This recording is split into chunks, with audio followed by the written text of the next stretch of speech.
Hey everyone, if you've ever struggled to find the perfect photo or want to create something totally original, this one's for you. Today, I'm showing you how to use Canva's AI image generator, one of the coolest features Canva has right now.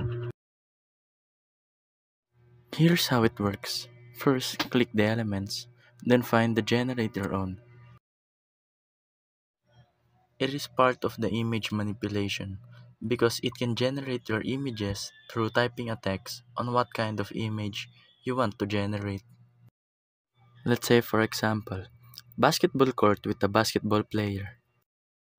We just need to wait a few seconds. Look at that.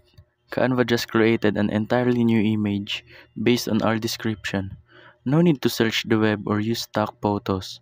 It's super unique and 100% original. So, go try it out and let your imagination take over. Canva's AI image generator is your new creative superpower.